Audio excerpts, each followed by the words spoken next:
Buenas tardes. Creo que ya estamos casi todas y listos para empezar. Así que muy buenas tardes a todos y bienvenidos a este encuentro que me parece que es radicalmente contracorriente. Porque la autora, en este libro, en La gran oportunidad, cómo acelerar la transición ecológica y fortalecer la democracia, se atreve a ir contracorriente, contra las mareas, nada menos que para, en tiempos de nacionalismos excluyentes y de soluciones en clave exclusivamente nacional, apostar porque el gran problema que tenemos, la gran crisis climática que tenemos, es un problema global que hay que afrontar globalmente sin que todos y cada uno de nosotros dejemos de aportar también de forma individual. Porque en un momento en el que se desacredita a los científicos y al proceso de incertidumbre que lleva per se la ciencia, ella se atreve a defender todos esos procesos científicos y ese conocimiento acumulado, que es patrimonio de todos nosotros, y hacer un ejercicio de documentación, de búsqueda de las mejores mentes y del mejor conocimiento puesto al servicio de la humanidad. En tiempos de desprecio por los procesos democráticos, Cristina Monge lo que hace es una defensa precisamente de los procesos deliberativos, de aquellos en los que participan toda la ciudadanía, todas las organizaciones, todos los actores sociales y políticos frente a los planes quinquenales que algunos defienden como la solución para todos y cada uno de nuestros problemas. Y luego porque hay una profunda defensa, en tiempos de sordera profunda y de conocimientos autoritarios, hay una profunda defensa del valor de descubrir las necesidades y de alcanzar los consensos necesarios para construirlos entre todos.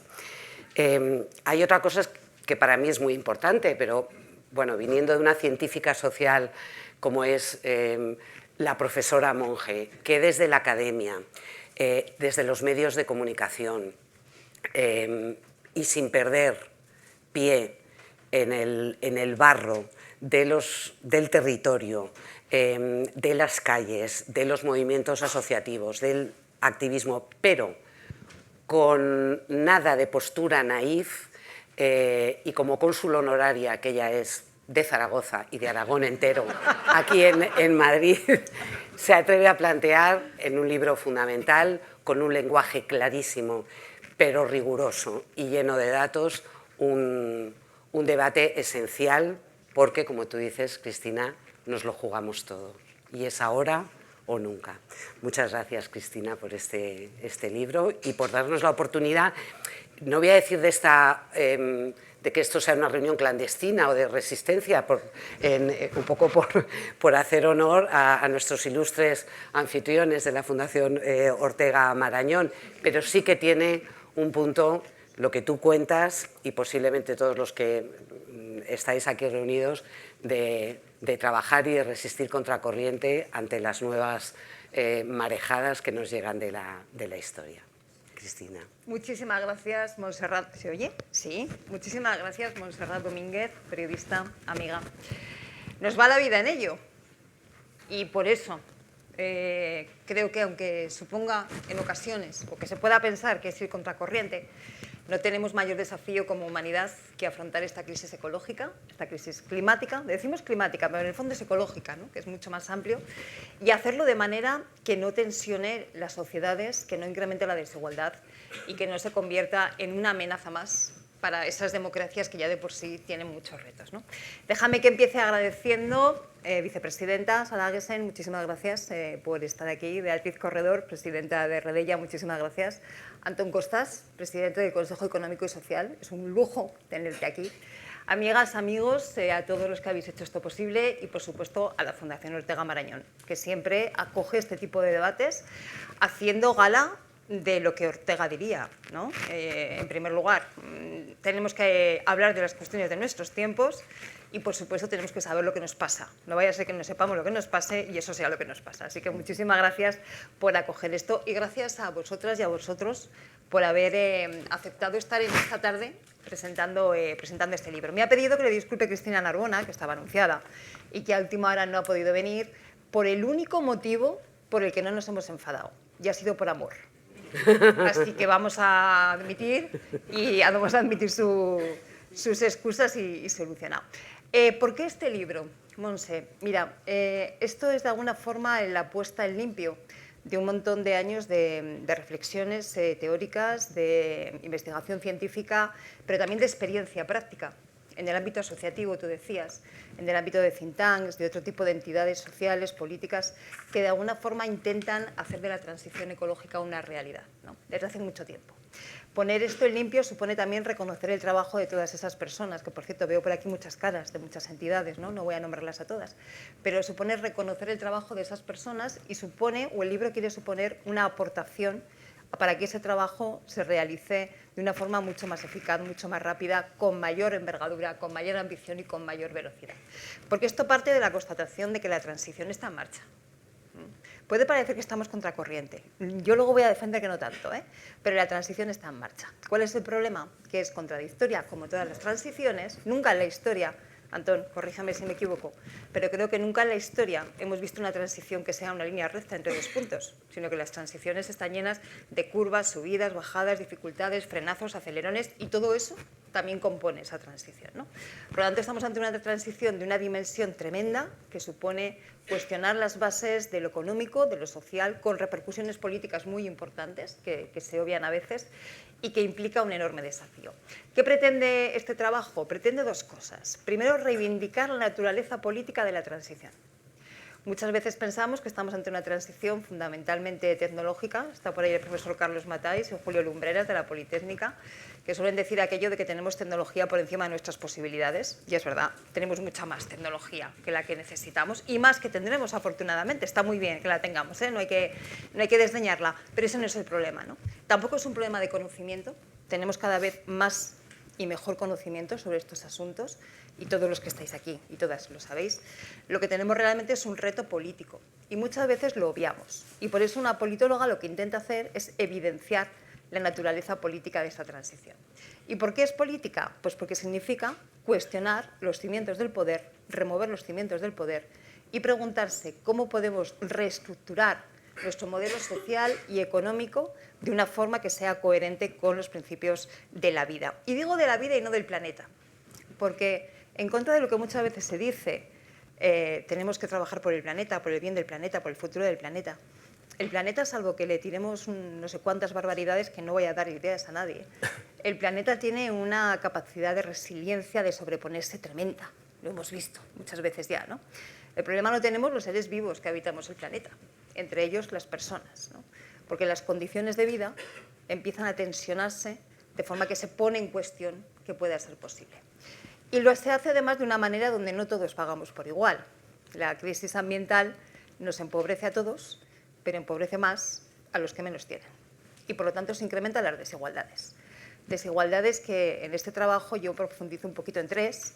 Desigualdades de carácter económico, que son las más obvias, desigualdades territoriales, muy importantes, y desigualdades de género, porque también en este caso, como sabemos ya, ser mujer es un agravante en cuanto a las consecuencias de esa crisis ambiental.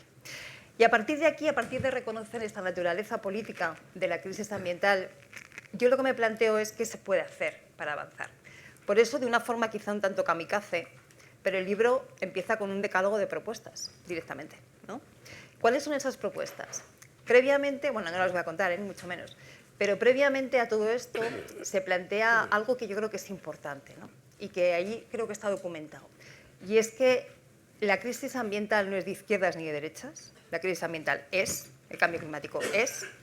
Ahora bien, la forma que tenemos de afrontar ese desafío y de articular la transición ecológica depende de una forma clarísima de los parámetros ideológicos de los que se parta. Por eso hay modelos de transición ecológica diferentes por la izquierda, por la derecha, por la ultraderecha, por cierto, que no toda la ultraderecha es negacionista, ojo con esto. Y ese es, a mi juicio, el principal, perdón, el principal debate político que tenemos a día de hoy y que tenemos que abordar con urgencia. ¿Cuál es el modelo de transición ecológica que queremos abordar? Y no hay debate político en estos momentos, vicepresidenta, y tú lo sabes bien, no hay debate político más urgente ni más necesario que abordar que ese, ¿no? Yo me posiciono, obviamente. Yo hablo de 10 propuestas, un decálogo, donde yo abordo desde mi perspectiva ideológica, ¿no? Pero también digo desde el principio que son 10 propuestas que están pensadas y están escritas para ser debatidas, rebatidas, manoseadas, pisoteadas y lo que haga falta, ¿no? Porque parto de la idea de que las personas somos respetables, pero las ideas no. Las ideas están precisamente para ser cuestionadas y justamente con eso evolucionar y avanzar. Y reconociendo la perspectiva ideológica desde la que yo parto, es desde donde planteo ese decálogo de propuestas. Así que hoy, creo, el otro día se presentó este libro en Zaragoza, hoy se presenta aquí, y espero que sea el principio o el inicio que sirva para iniciar un proceso de debate y de discusión como el que vamos a empezar ahora. ¿Ves cómo vas contracorriente? Bueno. Acabas de hacer, bueno, lo haces en el libro, una defensa de la política. Total. Y de la ideología, lo cual en estos tiempos también de corrientes supuestamente antiideológicas y claramente antipolíticas, por no hablar de antisindicales, parece que no se lleva tampoco. Por eso, tenernos aquí encima, por supuesto, a una periodista que no estamos pasando en nuestro mejor momento porque hay una crisis de desconfianza hacia nosotros, pero Unai Sordo, secretario general de Comisiones Obreras, los sindicatos tampoco estáis en vuestro mejor momento, o digamos, hay fuerzas que niegan la validez de los sindicatos y de la representación laboral que lleváis vosotros en la toma de decisiones comunes y en la gobernanza. Acabas de llegar de Bruselas, nos estabas contando. ¿Tú crees que esa transición que dice Cristina, que está en marcha, pero va desesperadamente lenta también, hay una percepción en Europa de que se puede acelerar o no? ¿O las corrientes submarinas a la contra son demasiado fuertes? Bueno, pues buenas tardes. Lo primero, gracias por invitarnos, por poder estar aquí participando de un acto que siempre es de celebrar, ¿no? La presentación de un libro, juntar gente para hablar de la presentación de un libro ya es en sí, en mi opinión, un pequeño milagro y un acto que conviene celebrar y fomentar, ¿no? Yo creo que realmente vivimos en un tiempo, y a mí una de las cosas que más me ha gustado de este libro es, primero, su afán divulgativo, muy coherente también con la trayectoria y con la posición vital que tiene Cristina, y luego que aborda todo lo que tiene que ver con la transición energético-ecológica desde múltiples perspectivas, donde, como ya ha dejado claro, la política no es la menor, ¿no? Es decir, no es un libro que necesariamente tenga que profundizar en el montón de conocimiento que existe sobre los elementos técnicos que determinan el por qué hay que hacer frente a una emergencia climática y cómo tenemos posibilidades ciertas de conducirla, sino que divulga desde muchos ámbitos y todos bien interesantes un elemento absolutamente central. Yo creo que lo que está en cuestión en este momento en las sociedades contemporáneas es prácticamente todos los espacios de deliberación democrática y todos los espacios de mediación democrática, ¿no? Y eso en sí es una apuesta ideológica. Es una apuesta ideológica por la no política, por el caos, por el no gobierno desde el interés de lo común de las transformaciones sociales, económicas o de todo tipo, ¿no? Y por eso todo lo que tiene que ver con la transición energética, con la transición ecológica, a mí me parece que es un elemento de época absolutamente determinante, ¿no? Desde dos perspectivas, que en Europa se comprenden perfectamente. El problema es que en Europa hay una debilidad política para afrontar el reto en el que nos han sumido, que básicamente es un choque por la hegemonía mundial entre las dos grandes superpotencias del mundo, donde Europa tiene que cambiar el paradigma de las últimas décadas y tiene que fortalecer esto que hemos llamado la autonomía estratégica, donde la autonomía energética es clave y donde perfectamente esa autonomía energética se tiene que alinear con la transformación y con la transición ecológica, pero hay una debilidad en las palancas políticas para afrontarlo en condiciones de igualdad con otras grandes áreas del mundo, ¿no? Y yo creo que hay que partir de una primera convicción, que yo me atrevería a decir que es prepolítica y que la señala bien Cristina. Claro, la crisis climática no es ni de izquierdas ni de derecha, claro, es que es evidente, es verdad, es científica, ¿no? Es empirismo científico. A partir de ahí hay que determinar cómo lo afrontamos políticamente, ¿no? Por una cuestión evidente, una cuestión de sostenibilidad de la vida, como bien se apunta, y por otra cuestión que desde España, y yo con esto termino mi intervención, a mí me gustaría destacar y que encaja perfectamente con el libro, ¿no? Es el concepto de la gran oportunidad. Yo soy de los que nosotros creemos que España, con la transformación de su modelo energético, puede transitar desde un país que ha concurrido en la economía global desde hace 7 décadas, desde los planes de estabilización de los años 60, en base a un proceso de industrialización de medio-bajo valor, donde el factor del coste salarial era el gran elemento de competitividad de la economía española, que es una forma de competir problemática, que nos debilita y que genera un país, pues como hemos conocido, de desarrollo importante pero de bajos salarios, transformarlo en un país donde el precio de la energía, la garantía del suministro de energía renovable y barata, puede ser el gran factor de atracción de inversión productiva que le lleve a este país a una situación, en mi opinión, de pleno empleo y de corrección de los principales desequilibrios macroeconómicos que hemos tenido prácticamente desde siempre, ¿no? Y esta modificación del mix energético, que se alinea perfectamente, como digo, con la transición ecológica, creo que es la gran oportunidad que ha tenido España. Creo que es la gran oportunidad que ha tenido España, ¿no? Y desde esa perspectiva socioeconómica y de cohesión social, de gobierno de la transición y de la transformación, yo creo que es como debemos abordarlo con algo en lo que Cristina enfatiza mucho también, ¿no? No se puede ver el requerimiento de reducir las emisiones que impidan que el planeta se vaya al carajo solo desde una visión agonística de lo que hay que hacer.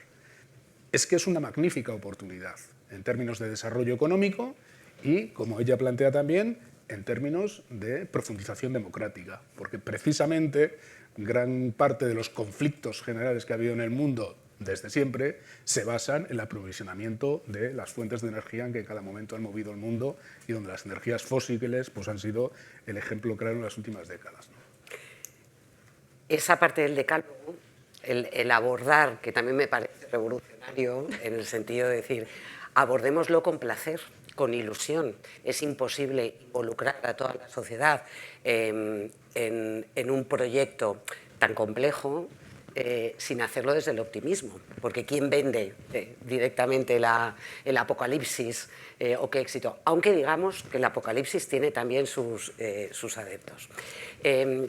Quiero saludar también a Alex Dorado, que es biólogo de formación y aunque ahora es el actual comisario de Economía Circular, conoce bien también desde los territorios, que es algo de lo que Cristina habla mucho en el libro, porque fue consejero de Medio Ambiente en La Rioja, conoce muy bien cuál es el impulso político, algo que está también, digamos, contracorriente, que se necesita para llevar a cabo parte de las transformaciones que son necesarias de cara a esa gran transformación.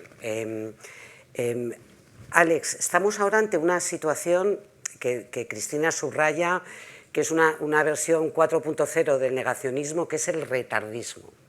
Y yo no sé si desde tu actual responsabilidad o desde la que tú tuviste en La Rioja se percibe también esa sensación de que mejor esperemos para tomar decisiones porque habrá tiempo más adelante y nadie quiere perder unas elecciones. Bueno, primero, Cristina, gracias por la invitación y saludar, obviamente, a la vicepresidenta.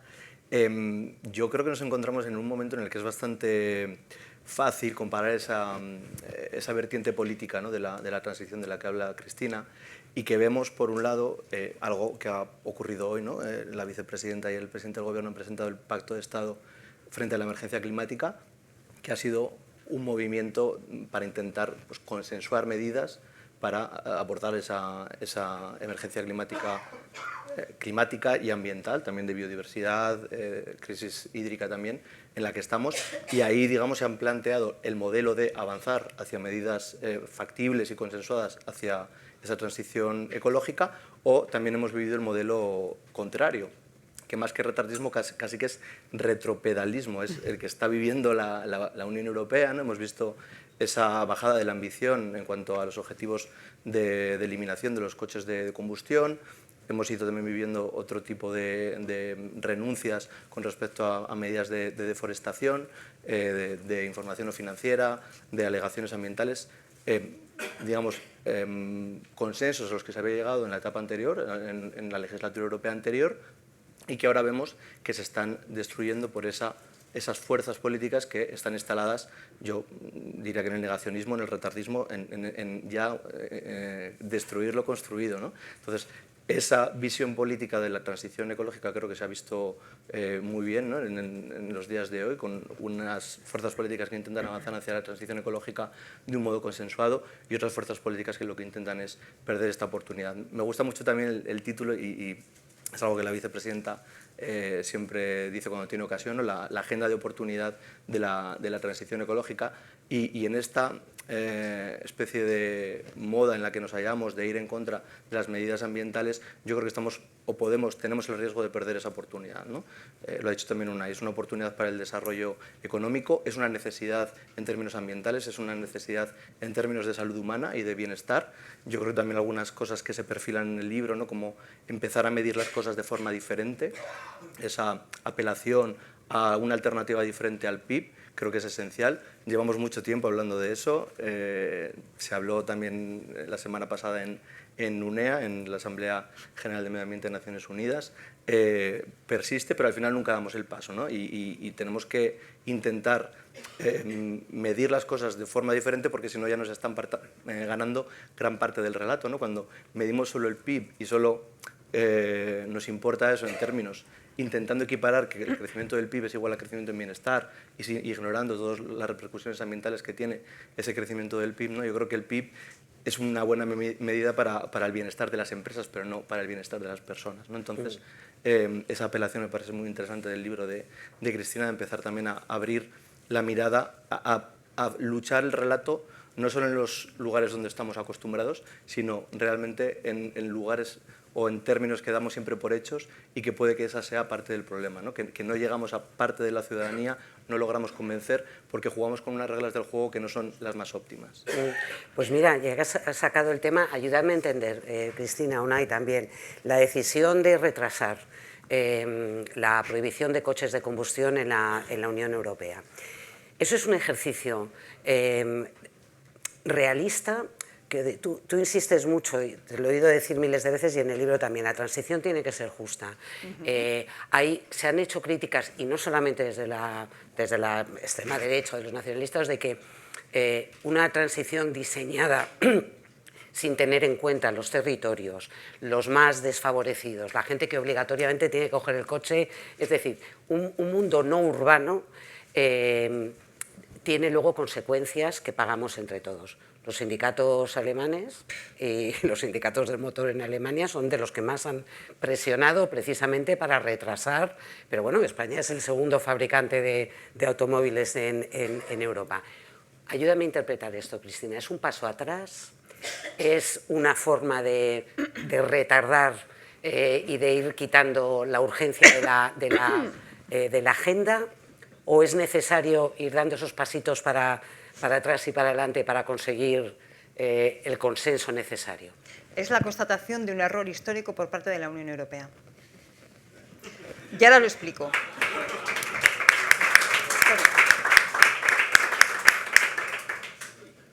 Y ahora lo explico.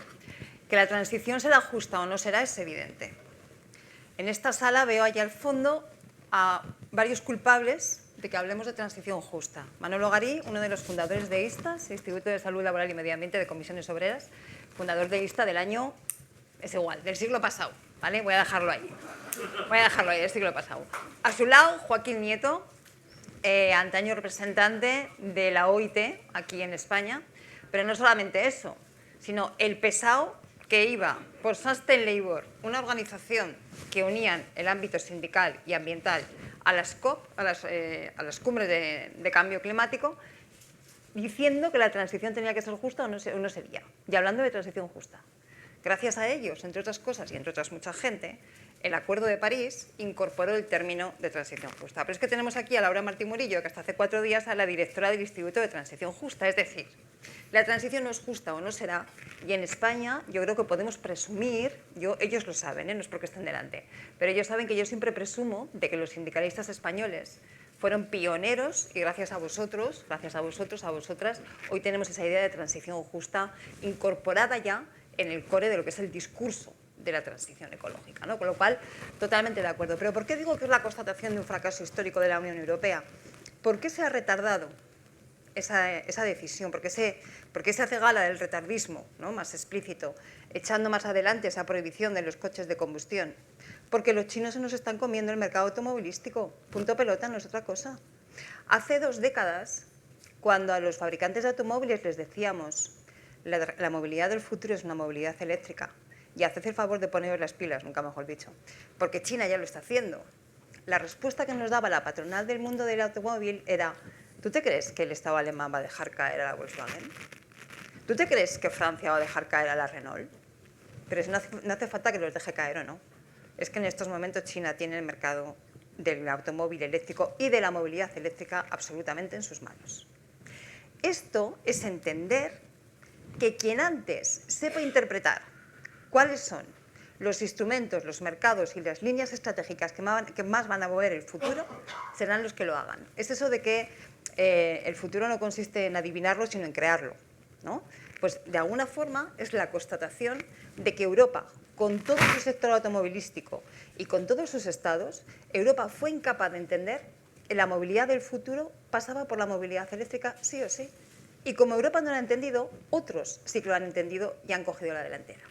Esa Europa que quería ser vanguardia, esa Europa que iba a las cumbres del clima, a las COP y a los foros internacionales, ¿no?, presumiendo de ser vanguardia, y durante mucho tiempo lo era, esa Europa en estos momentos se ha quedado atrás, se está quedando atrás.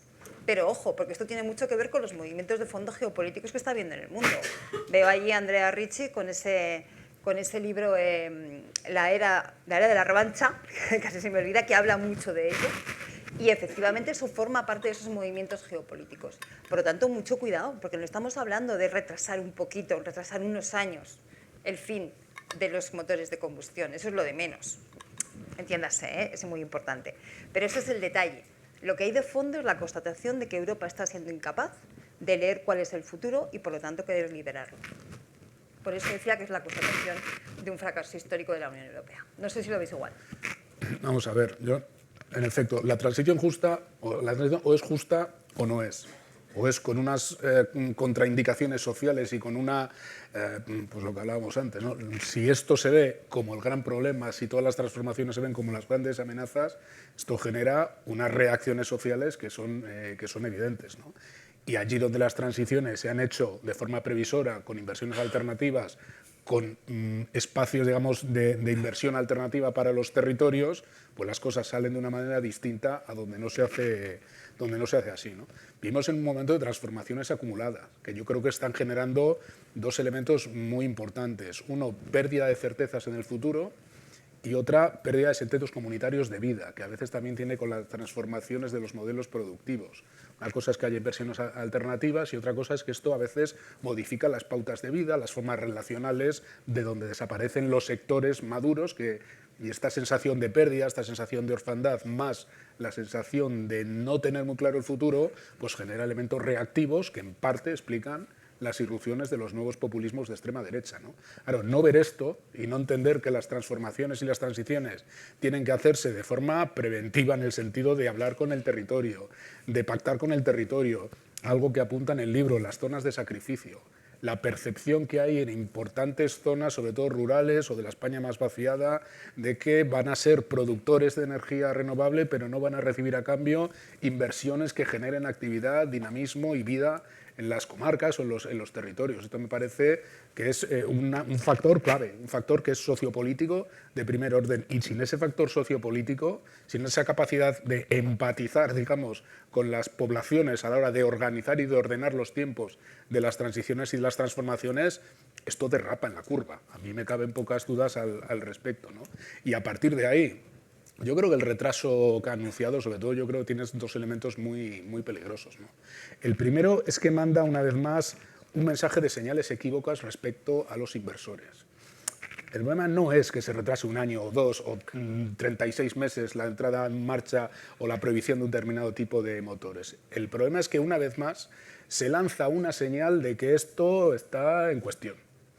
Y esto, cuando estamos hablando de transformaciones de modelos productivos, transformaciones de empresas que requieren de muchísima inversión, movilización de inversión pública, pero movilización evidentemente de inversión privada, donde claro que hay agentes económicos que están viendo por dónde va el mundo y que están movilizando muchos recursos, volver a lanzar señales equívocas es un riesgo muy importante en un contexto, repito la idea, de pugna geopolítica en el mundo, saliéndonos del viejo paradigma de la mundialización y las ventajas comparativas por un nuevo paradigma de desglobalización, relocalización productiva y de control sobre los elementos críticos de todos los sectores productivos estratégicos en el futuro. Y en esa pugna están Estados Unidos, China y de forma muy debilitada, cada vez más irrelevante, la Unión Europea. Estamos, insisto en la idea, bailando con lobos, ¿no? Por tanto, lanzar mensajes equívocos a los inversores en ese momento me parece peligroso, ¿no?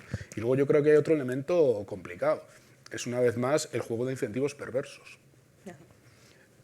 Penalizar de alguna manera a quien mejor en tiempo y forma acomete los cambios necesarios para adaptar sus modelos productivos, para adaptar que esos modelos productivos o esos cambios se generen hasta toda la cadena de valor, no solo los grandes centros de producción, sino toda la cadena de valor que suministra y que tiene que adaptarse de forma paulatina, y a los trabajadores y a las trabajadoras, que van a tener que saber recualificarse, que van a tener que ocupar nuevas posiciones, que van a tener a veces que adaptarse a inversiones alternativas, a veces en situaciones de mucha crisis y de mucha incertidumbre, ¿no? A mí esos dos elementos me parecen que son los más peligrosos de la secuencia de decisiones que se están tomando en una Comisión Europea cada vez más mediatizada por la irrupción de estos populismos retardatarios, en algunos casos negacionistas, y yo me atrevería a decir que en algunos casos hasta contracivilizatorios, que están pesando cada vez más en Europa, ¿no? Pues no hace falta mirar mucho más allá. Te quiero decir, está bien mirar a Europa, está bien mirar a Estados Unidos, pero aquí tenemos varios procesos electorales abiertos en los que distintos gobiernos, que recordemos es una parte fundamental, y tú, Cristina, insistes en eso hasta la extenuación. Nada se puede hacer sin los ayuntamientos, nada se puede hacer sin los gobiernos regionales locales. Hay varios procesos y hay existe la posibilidad de que Vox, que no fue, y tú lo cuentas también en el libro, no tuvo una actitud hipernegacionista al principio, pero ahora sí que está sacando pecho y músculo respecto a esa característica. Sí. Es verdad que negacionista ya no hay casi nadie, pero sí de defensa del campo, eso sí, de los afectados por la transición, por llevar adelante la bandera de son las élites, son los urbanitas los que crean esta especie de rencor y de agresividad, y francamente lo han manejado con un éxito bastante notorio. ¿De qué forma en España podemos descabalgarnos de esa lectura, esa capacidad de leer el futuro que nos permita adelantarnos a él? Lo pregunto directamente a Alex, desde el gobierno y desde el entorno, ¿qué se puede hacer para tratar de revertir esta posibilidad? Pues yo creo que todo pasa por intentar, y es algo que costará tiempo, pero intentar construir una ciudadanía crítica. Al final, uno de los ejes, digamos, de cambio que se identifica en el libro es el activismo, el voto, ¿no? Y al final, en la medida en la que seamos capaces de transmitir a la ciudadanía la oportunidad de la transición ecológica, pero también la necesidad de acometerla por el bien de nuestra salud, de nuestro sector primario, por el bien de cualquier sector productivo, pues tendremos más éxito, ¿no? Estaremos apoyados por la sociedad. Una política sin un apoyo social detrás no se va a llevar a cabo, ¿no? Entonces, ahí yo creo que hay que esforzarnos por intentar hablar el mismo idioma entre todos, y creo que el libro también es un ejercicio en ese sentido, ¿no? De divulgación, de intentar aproximarnos a la realidad de las personas, de los territorios. Creo que es importante tener perfiles interdisciplinares e intersectoriales, o sea, que los científicos no solo hablen para los científicos, sino que haya perfiles que puedan traducir. El periodismo yo creo que tiene un papel esencial a la hora de acercar la información veraz, y ahí ahora podemos luego enlazar con la desinformación, pero la información veraz a la ciudadanía. Y luego yo creo que también es necesario inculcar una cierta, hoy se ha nombrado también por la mañana en el Pacto de Estado, cultura científica. Al final podemos tener muchos conocimientos desarrollados, pero si no tenemos las herramientas para entender las consecuencias de esos conocimientos, lo que nos están diciendo, pues al final, si damos el mismo valor a un youtuber andorrano que a científicos que llevan, no sé, 20 años trabajando en el IPCC o haciendo tesis, ¿no? y en un programa de televisión los ponemos al mismo nivel, por ejemplo, pues bueno, pues vamos a tener menos éxito en esta transición ecológica, más lugar para la desinformación y menos apoyo a la hora de tomar medidas que a veces es verdad que son difíciles de tomar, son medidas a largo plazo, ese es otro de los factores más importantes, ¿no? Cuando te ofrecen una recompensa inmediata en el corto plazo frente a una recompensa posible en el largo, ¿no? Pues siempre tiendes a por la del corto plazo, ¿no? Entonces esa mentalidad también es algo que yo creo que tenemos que cambiar en los partidos políticos, ser valientes y ofrecer una agenda de transformaciones a largo plazo, aunque sepamos que las elecciones son cada 4 años, ¿no? Pero, y que la ciudadanía también entienda por qué hacemos eso, ¿no? Porque es importante tomar las medidas que estamos tomando, que sea crítica y que sea capaz de discernir entre negacionismo, retardismo o discursos que no llevan a ningún lado, no, que nos llevan al precipicio, frente a otros que quieren cambiar las cosas, ¿no? para el bien de todos. Cristina, hablas de las palancas, bueno, has hablado de la política claramente, por supuesto la economía, pero hablas de la tecnología como una de las palancas en las que se tiene que apoyar la transición. Y hablas de la inteligencia artificial como herramienta para la sostenibilidad, pero te planteas una pregunta muy interesante también, si es sostenible medioambientalmente la inteligencia artificial. Porque es verdad que ese concepto que era como los anuncios de compresas, de las nubes blancas que caían por el cielo, la nube es ese concepto bello, ¿no? En el que no hay algo que está flotando por ahí, pero consume de manera intensiva agua, electricidad, recursos y además con una absoluta falta de transparencia. Mira, ese es un debate que a mí me enseñó mi querido amigo Checho Ausín, gracias. Me abrió las puertas de eso hace ya unos cuantos años y empezamos a trabajarlo. Ahora entro, pero antes me dejas hacer un apunte con lo de la ultraderecha, claro. Porfa. Que es que no, si no me lo voy a hacer en el apunte y no puede ser esto. Vamos a ver, es que me parece que has dado en una de las claves absolutamente, Alex, de estos temas, ¿no? Yo creo que al negacionismo a veces le prestamos más atención del que merece. Sí, ya sé que esto que acabo de decir puede llamar la atención. Pero es que si tú miras bien las cifras, negacionistas de verdad hay muy pocos. Es cierto que están creciendo, y eso ya de por sí es alarmante, y por lo tanto tenemos que prestar atención. Pero ojo, no sea que les estemos haciendo el favor de darle más relevancia que las que tiene, ¿no? Cuando tú estudias, y en el libro podréis encontrar los discursos políticos del conjunto de familias políticas europeas, del Parlamento Europeo, también la ultraderecha, te das cuenta que para empezar ni siquiera toda la ultraderecha es negacionista. Como en esta sala veo un nivel de friquismo de estas cosas considerable, ¿no? Estamos todos friquis, igual hubo alguien, además de mí misma, que se puso a la tele o que presenció el debate electoral, el último debate electoral, el cara a cara entre Marine Le Pen y Macron. No sé si alguien lo recuerda. Bueno, pues en ese debate entre Marine Le Pen y Macron, Le Pen se declaró abiertamente animalista y ecologista, envuelta en la bandera francesa, reivindicando el consumo de pollos franceses en vez de marroquíes, porque así se ahorran emisiones de CO2 en el transporte. Ojo con esto, porque esa defensa del territorio, esa defensa de la identidad, en estos momentos es una bandera que la ultraderecha está cogiendo. Y si la coge, también podríamos hablar de la agricultura, que está además muy relacionado, pero si la coge es porque pincha en ese hueso y encuentra malestar, porque pincha y ve que efectivamente ahí le da rédito, porque hay algo que no estamos haciendo bien. no es cuestión aquí de entrar en detalle, ¿no? Pero cuando la defensa de los montes, ¿no? O cuando la defensa de la agricultura o de todo el sector primario, que son aspectos, son sectores sociales absolutamente dependientes de la biosfera, no hay nadie al que le interese más un medio ambiente sano y adecuado que al sector primario, o sea, a los agricultores, a los ganaderos y a los que se dedican y a las que se dedican a la pesca. No hay a nadie que le interese más desde el punto de vista más material, más pragmático y más inmediato. Cuando ellos resulta que efectivamente reaccionan, cuando la ultraderecha les dice que las políticas ambientales van en su contra, es que algo estamos haciendo mal. Y eso creo que tenemos que mirarlo y tenemos que analizar exactamente bien qué es lo que estamos haciendo mal. También te diré, lo comentábamos antes en la entrada, que cada vez son más los agricultores, el sector agrícola, el sector ganadero, que está virando la posición, ¿no? Y hace 2 veranos, en plena sequía, podíamos ver comunicados de prensa de sindicatos agrarios clamando para que se pusieran en marcha de forma inmediata, ¿verdad, Josefina Maestro, que te veo por ahí? Políticas ambiciosas de mitigación y adaptación al cambio climático, porque en materia de agua esto era muy urgente. Y lo decía la COAG, lo decían sindicatos agrarios, esto está empezando a pasar, ¿no? Pero queda mucho. Entonces yo creo que en efecto tenemos allí un tema muy importante que analizar de qué está pasando en aquellos sectores que son absolutamente dependientes del estado del medio ambiente, del estado de la biosfera, y que sin embargo la ultraderecha ha conseguido convencerles de que las políticas ambientales van contra ellos, ¿no?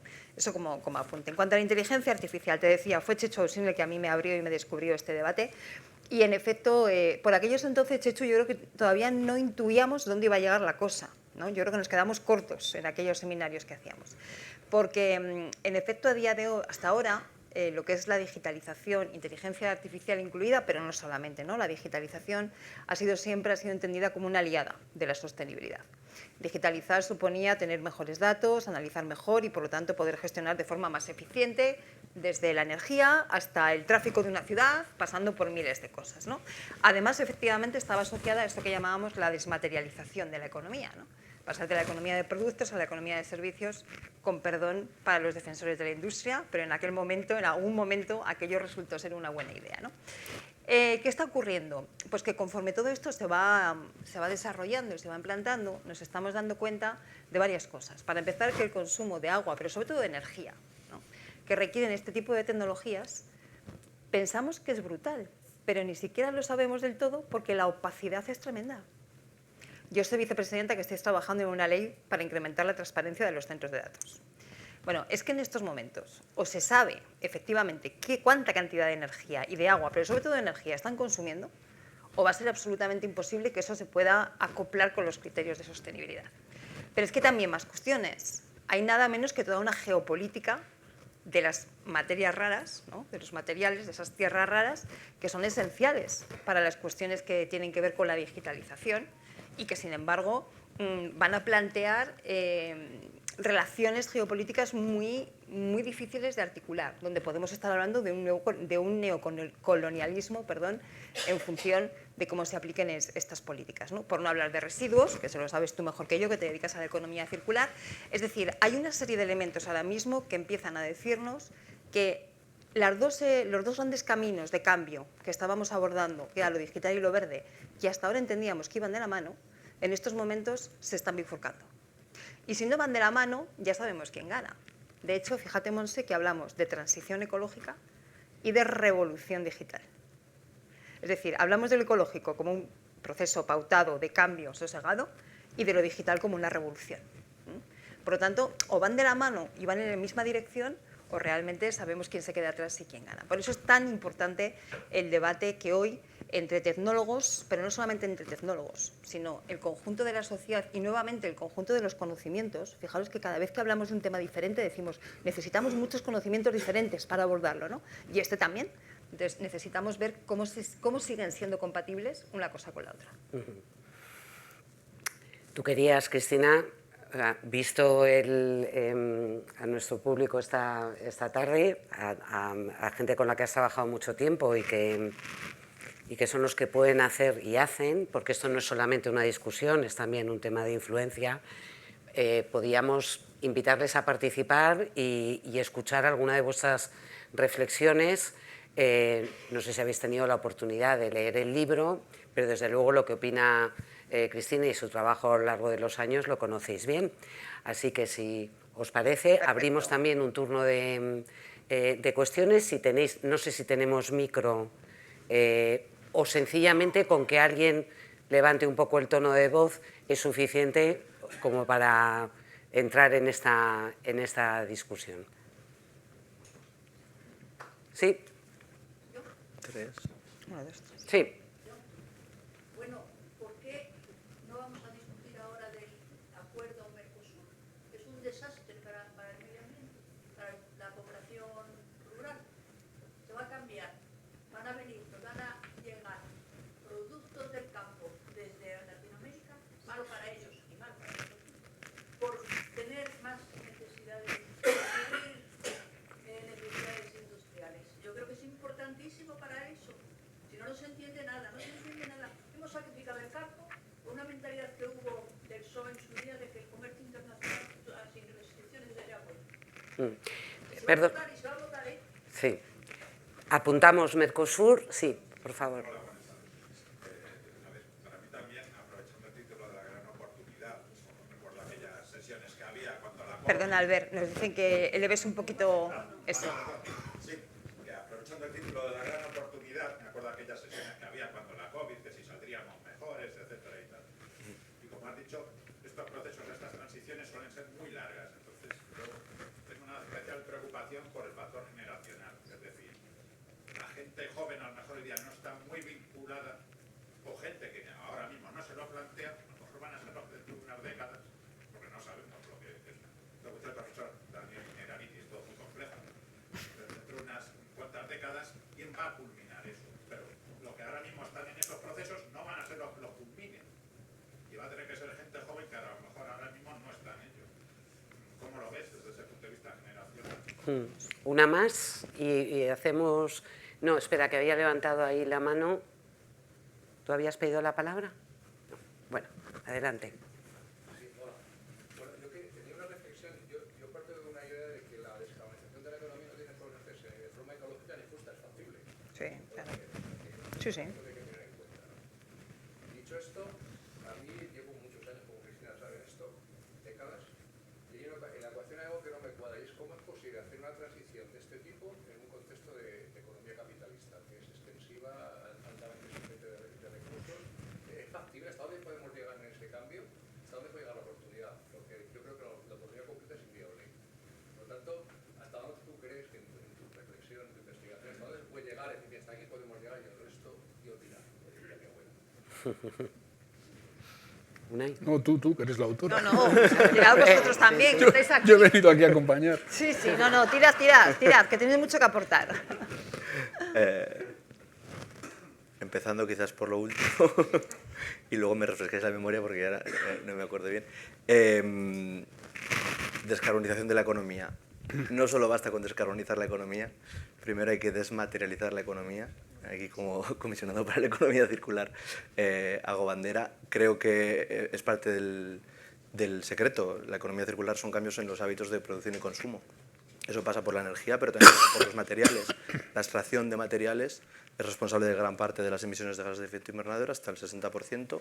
La mayor parte de los impactos sobre la crisis de biodiversidad se deben a la extracción y el procesamiento de materiales, y la contaminación que afecta a los seres humanos, también hasta el 40% de las afecciones a la calidad del aire de los seres humanos se vinculan a la extracción de los recursos.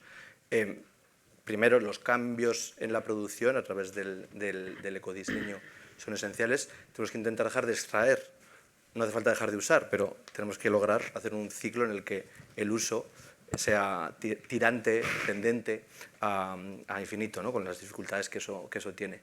Y en paralelo hacer esa descarbonización desde un punto de vista energético y restaurar la biodiversidad, que al final se habla muy poco de los servicios de los ecosistemas, pero ahí están la base de la economía, la base de nuestra salud, la base de nuestra protección frente a catástrofes naturales. Entonces yo creo que esas son un poco las tres patas que hay que manejar a la vez, involucrando a pues, toda la gobernanza en cualquier nivel, a las empresas y a la sociedad civil. Ahí es nada. No, yo alguna reflexión al hilo un poco de cómo se plantean las intervenciones. Se plantea algo que está ahora muy vigente, es esto de los factores generacionales, ¿no? Incluso no es lo que tú has dicho, pero el tema de las pugnas intergeneracionales. Claro, Yo creo que vivimos un momento... Primero, todas las democracias tienen una característica, y es que se vota cada cierto tiempo. Y muchas de las transformaciones a las que estamos asistiendo son transformaciones de carácter estratégico que requieren de decisiones coherentes y sostenidas en el tiempo que trascienden notablemente la vida de una legislatura. Y esto en determinadas circunstancias críticas genera problemas de ejecutividad política, de las cosas que a lo mejor sabemos que hay que hacer, pero que no es fácil concretar y materializar e implementar en periodos cortos sin un determinado coste político, ¿no? A partir de ello creo que es muy importante el enfoque sobre la transformación, en este caso energético-ecológica, como oportunidad o como sacrificio necesario. Yo creo que la primera aproximación a la necesidad de la transición ecológica tenía mucho que ver con los límites de la sostenibilidad del planeta y de la vida en el planeta.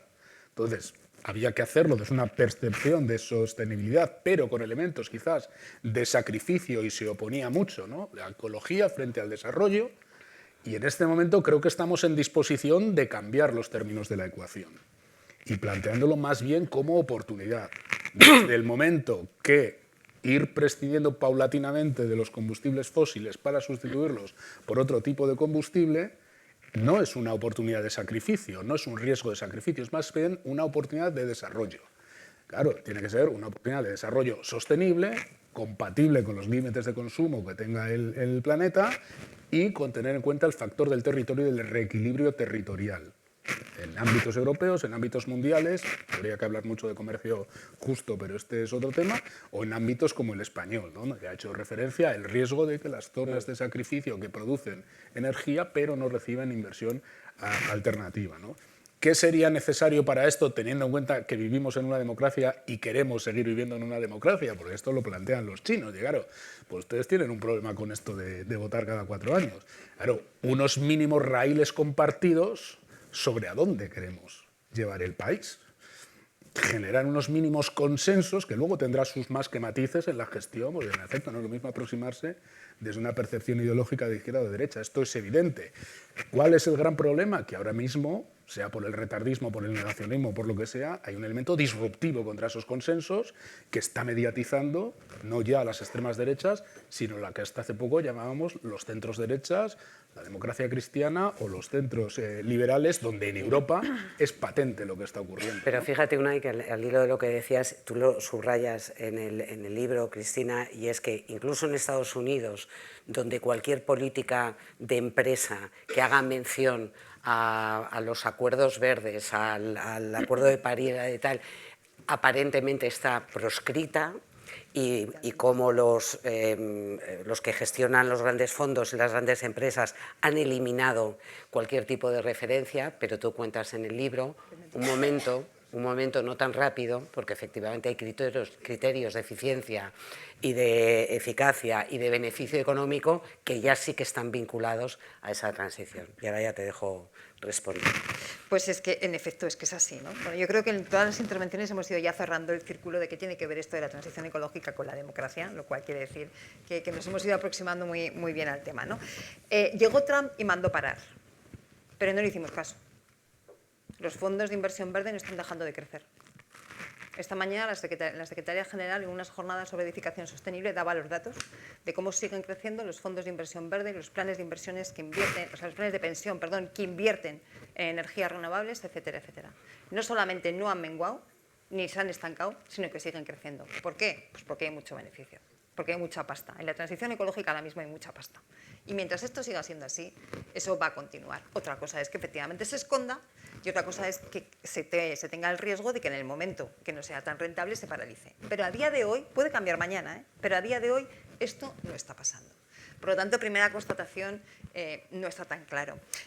Mario, ¿se puede hacer esta transición directamente sin criterios de justicia social? Sí. De hecho, hay parámetros políticos e ideológicos de carácter neoliberal que dicen emisiones cero, que opere el mercado y la tecnología. Y los que se quedan atrás, el mercado regulará. Pues claro, es el paradigma neoliberal de la transición ecológica. Ya, pero es que eso incrementa las desigualdades. Bueno, el mercado. regulará. Frente a eso hay otro tipo de propuestas que dicen, no, transición justa, les hemos hablado. Yo no oculto en el libro que es mi posición también, ¿no? Y hay otro debate que dice, no, mirad, es que tenemos que empezar a hablar de decrecimiento. ¿De decrecimiento de qué? ¿De todo? ¿De parte? ¿Qué significa decrecer exactamente? Es decir, hay allí un montón de matices que hay que poner encima de la mesa. ¿Pero se puede hacer? Por supuesto, Mario. ¿Cuál es el problema? Desde mi punto de vista, el problema es que en estos momentos, y eso es lo que intento de alguna forma contar, ¿no? Y demostrar en la medida de lo posible en este trabajo, en estos momentos plantear la transición ecológica sí es llevarnos por delante las democracias. ¿Por qué? Para empezar, lo decíamos antes, ¿no? La crisis ambiental nos hace más pobres a todos, pero nos hace más desiguales. Eso está incrementando las tensiones sociales. Lo estamos viendo en la Dana de Valencia. Lo estamos viendo en cada vez que hay un episodio de cualquier cosa, ¿no? No te cuento nada si ampliamos el foco al ámbito internacional. Hace 2 veranos, supongo que nos acordaremos todos, una sequía tremenda, 30% de pérdida de cosecha de cereales en Castilla-La Mancha, perdón, ¿vale? ¿Qué ocurre cuando se pierde el 30% de la cosecha de cereales en una comunidad como Castilla-La Mancha? Pues que somos más pobres, que los agricultores se resienten, que el pan sube, porque sube el cereal, que hay que negociar con los seguros, que el del seguro dice que no quiere pagar, que tú sigues negociando, y bueno, es un problema, ¿no? Bueno, es un problemita. La misma sequía en el Cuerno de África son millones de muertos. Por lo tanto, las desigualdades, tanto a nivel global como a nivel, digamos, doméstico, en el interior de nuestro país, se van a incrementar. Económicas, territoriales y de género. No nos da tiempo a entrar en todo, pero que se apunten que están ahí, ¿no? Por eso es tan importante abordar el debate político. Porque si esas desigualdades se siguen incrementando y la tensión sigue aumentando la convivencia social, estamos viendo ya paradojas climáticas. ¿Cómo es posible que una Dana que tiene en su base el cambio climático acabe rentando políticamente a un partido negacionista? Pues ese es un ejemplo, pero hay muchos más. No solamente acaba rentando a un partido negacionista, es que acaba consiguiendo que ese partido negacionista haga que otro partido que a priori no es negacionista, como es en este caso los conservadores sistémicos españoles, el Partido Popular, asuma buena parte de la crítica negacionista de la otra derecha, con un problema ocasionado o agravado por el cambio climático. Ese tipo de paradojas las vamos a ir viendo cada vez más. En nuestro país, afortunadamente un país desarrollado, han tardado en llegar. En otros países, con mayores dificultades, se ha visto mucho antes. Por lo tanto, en un contexto como el actual, si además le añade, o sea, que en ese contexto ya la crisis climática le añade mayor desigualdad, si encima la transición ecológica no incorpora criterios de justicia social, la desigualdad crece exponencialmente, la tensión aumenta. Y eso va en detrimento de la convivencia y en detrimento de las democracias. Por eso, efectivamente, hay que cerrar el círculo. Y 2 elementos que aparentemente no tienen nada que ver, uno que es transición ecológica y otro que es, iba a decir calidad democrática, pero ya no es calidad democrática, ya es la mínima democracia, ¿no? Porque cuando yo empecé a estudiar esto hablábamos de calidad democrática, ahora mismo ya son los mínimos estándares democráticos, pues bueno, pues esos 2 conceptos de alguna forma están mucho más implicados y mucho más relacionados de lo que parece, porque la transición ecológica es una transición absolutamente política. Josefina. Bueno, no habéis contestado. Ahora te contesto, vamos a pedir Sí. a Josefina y luego contestamos. Bueno, Cristina, estamos amenazados por una revisión de las políticas ambientales, no solamente las energéticas, sino también se quiere reabrir, ¿no? la directiva marco del agua. Anda, Entonces, tú planteas que la democracia es garante, ¿no? Pero tú y yo hemos trabajado mucho en estas cosas, ¿no? Y yo para mí me pregunto ¿qué democracia, ¿no? Estamos hablando de la democracia electoral, muy lejos de los ciudadanos, estamos hablando de la democracia deliberativa, que es la que tú planteas, o estamos hablando de una democracia en la cual hacemos que los ciudadanos participen mucho más, o sea, la ciudadanía sea realmente la garante de esas políticas ambientales. Bueno, yo me voy a permitir hacer una aportación jurídica sobre el tema. Como he sabido, a partir de la explosión de la petroquímica en la India, Bhota, 30.000 muertos directos y no sé cuántos secundarios, se empezó a pensar que el derecho penal podía ser la solución. Si cargamos el peso de la ley que se dice ahora tanto Sobre los causantes, esto se conoce. Hemos fracasado rotundamente. El derecho penal no sirve para eso.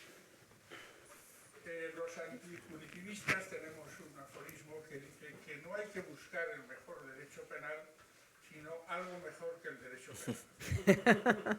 Y entonces algo mejor que el derecho penal son sanciones administrativas, cierres, ya sé que esto lleva problemas y conflictos con los trabajadores de las empresas que se van a cerrar. Hay que dar un salto adelante que se está dando. Luigi Ferrajoli tiene una constitución de la tierra, la Constitución de la Tierra. Yo modestamente se llama Los Derechos de la Tierra, y se ha conseguido algo que aquí no se le ha dado ninguna importancia, pero para nosotros, y se verá en el futuro, ha sido un paso de gigante, porque no es un producto académico, sino que está en el Boletín Oficial del Estado, que es la personalidad jurídica del Mar Menor. Este es un paso de gigante. Tenemos además un país en el que hay no sé cuántas reservas de la biosfera, bastantes. También se les podría dar personalidad jurídica y entonces se potenciaría la posibilidad de defender la tierra sin necesidad de acudir al derecho penal. Por dos motivos. Primero, porque no es disuasorio, y segundo, porque siempre paga una persona que no pertenece al Consejo de Administración de la empresa. Una última reflexión vuestra sobre lo que habéis planteado. Es que no creo que no sé, nuestros anfitriones creo que estamos ya en el tiempo límite. Nos quedaba Mercosur pendiente. Si sois muy breves... Telegráficos. Venga, telegráficos y ya resumimos, sí.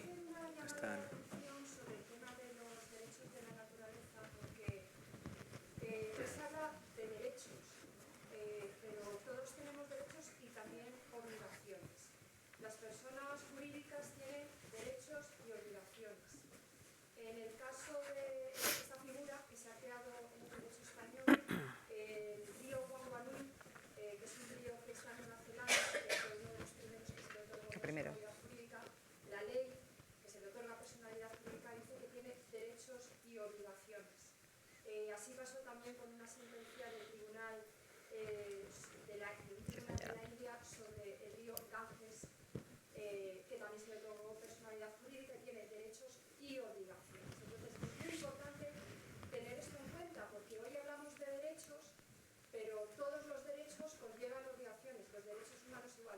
Yo tengo el derecho, perdón, yo tengo derechos, pero tengo la obligación de respetar los derechos de otros. Y entonces, aquí hay un problema jurídico, y es que, como se ha comentado, pues quería sacarlo a colación, porque toda persona jurídica tiene derechos y obligaciones. Muy bien.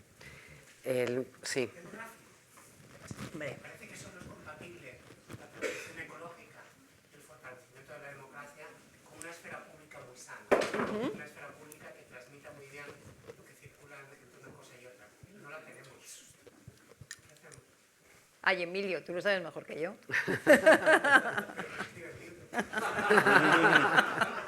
Emilio Luque, profesor de Sociología de Medio Ambiente de la UNED. Bueno, contesto telegráficamente, ¿vale? En Mercosur, no me sé el acuerdo con detalles, pero en este tipo de acuerdos siempre hay un componente de justicia o de injusticia ambiental muy importante. Por lo tanto, habrá que ver exactamente eso, en qué consiste, porque es una clave de todo este tipo de acuerdos siempre, que tiene mucho que ver con las poblaciones, pero también con las relaciones de carácter geopolítico.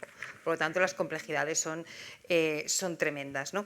¿Qué tipo de democracia? Preguntabais, ¿quién preguntaba? Albert, ¿no? ¿Qué tipo de democracias? Claro, en este trabajo se habla mucho de eso, ¿no? Necesitamos una democracia, esto que llamamos anticipatoria, es decir, que sea capaz de anticiparse a los problemas y a los desafíos, porque cuando tenemos las crisis aquí ya es demasiado tarde. Por eso hablamos de políticas de mitigación y de políticas de adaptación para adaptarnos, ¿no? Pero necesitamos muchos de esos dispositivos de anticipación.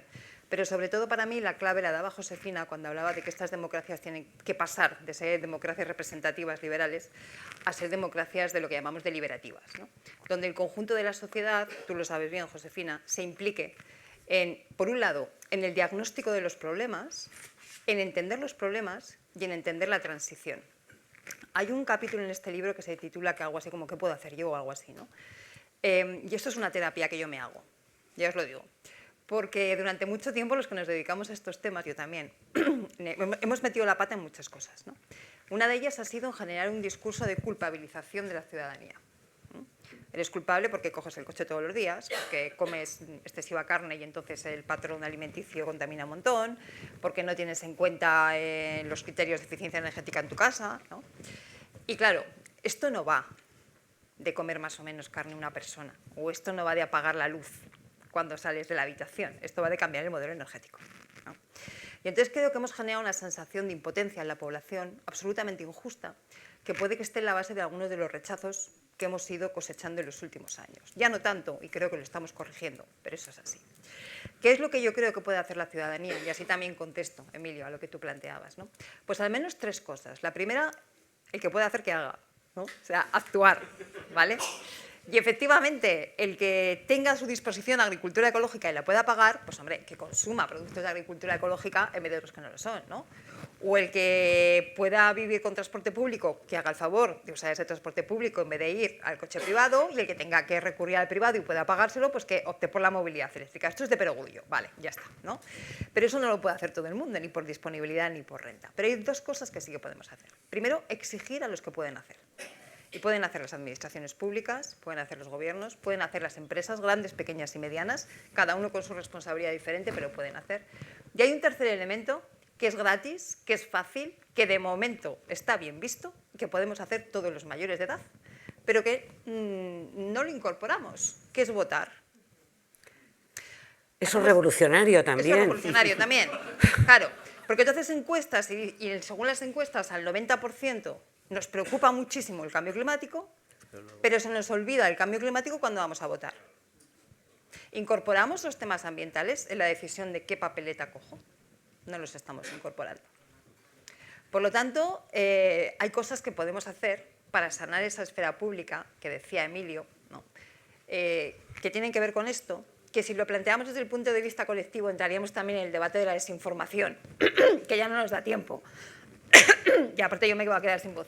No nos va a dar tiempo, pero es uno de los asuntos a los que yo dedico más atención por lo que tiene de relevante, ¿no? Una desinformación muy buscada, muy pretendida, con un objetivo político muy claro, no es inocuo. Entonces es uno de los temas absolutamente fundamentales y que envenenan la conversación pública hasta el punto de hacerla inviable, ¿no? Y envenenando la conversación pública se envenenan las democracias. Las democracias al final son dos cosas, una toma de decisiones y una conversación pública, ¿no?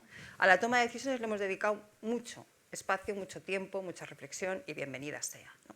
El derecho se ha encargado de eso. Por cierto, los juristas, sois, Ana, magistrado Martín Pallín, vosotros lo sabéis bien, sois fundamentales en todo esto, ¿no? El avance que se ha hecho, por ejemplo, en el reconocimiento de derechos del Mar Menor o de otros ríos o de otros espacios naturales es un paso adelante tremendo en la línea de lo que Ferrasoli plantea en la Carta de la Tierra. Pero eso es una parte. La otra parte es la conversación pública. Y en esa conversación pública, efectivamente, como Emilio, como el profesor Luque dejaba caer, pues hay una parte muy relevante de desinformación que hay que cuidar y otra parte muy importante de qué puede hacer cada uno. Sin maniqueísmos, sin culpabilizar, sino siendo conscientes efectivamente de lo que está en las manos de cada cual, tanto cuando actuamos a nivel individual como cuando lo hacemos y podemos hacerlo a nivel colectivo. Me vas a pedir que acabe, pero déjame que antes agradezca. Claro. ¿Vale? Que agradezca a todos los que habéis venido esta tarde y a todas. Es un placer encontraros aquí, amigos, amigas. Es un gusto. Esto es una muestra más de que la transición está en marcha, por cierto. Vosotros sois una muestra más de que esa transición está en marcha porque estáis aquí. A vosotros tres, la composición de esta mesa no es casualidad. Es verdad que son todos amigos, no vamos a mentir, pero dentro de los amigos pues hay una periodista que fue de las primeras, yo creo, en este país, que entendió la importancia de comunicar bien estos asuntos. Gracias, Monse. gracias colectivas. Hay una persona, Alex Dorado, que ha estado consejero de Medio Ambiente en La Rioja desde el territorio, ¿no? Trabajando solo en el territorio, y ahora como comisionado de Economía Circular en una administración pública de lo más relevante. ¿Vale? Ahora que tienes aquí a la jefa, además, quiero subrayarlo. Sé que Unai Sordo, secretario general de Comisiones Obreras, y los sindicatos, esta transición no se hace. Las empresas suelen ser un actor habitual de este tipo de eventos, y también os veo por aquí, algunos y algunas de vosotras, ¿no? Y tiene que ser así, ¿no? Empresas, aquí estáis además grandes, pequeñas y muy grandes, ¿no? Pero bienvenidos porque tenéis que estar y tenéis que ser protagonistas, pero sin los sindicatos tampoco se hace. Y ese aporte de transición justa que se decía antes, creo que es fundamental, ¿no? Por lo tanto, desde el punto de vista público y político, esos agradecimientos que quiero hacer. Agradecer nuevamente a la Fundación Ortega Marañón. Sois un lujo y sois una escuela práctica de democracia, Federico, porque los debates del momento cada vez más se aterrizan y se sitúan aquí, ¿vale? Quiero agradecer, aunque sé que me va a reñir por ello, a Raquel Fernández. No te escondas, porque es una mujer que suele esconderse, pero si no fuera por ella, yo no habría sido capaz ni de escribir este libro ni de hacer el 95% de las cosas que hago. Así que, amiga, compañera, gracias. Y, por supuesto, a todas aquellas personas a las que una le quita espacio y tiempo de convivencia cuando se mete en una aventura como es escribir un libro cualquiera, ¿no? Sobre todo también uno como este. Así que, José Luis Trasobares, cariño, muchísimas gracias. Jorge, gracias también por el tiempo robado, pero que en el fondo yo creo que es una inversión de futuro. Muchísimas gracias.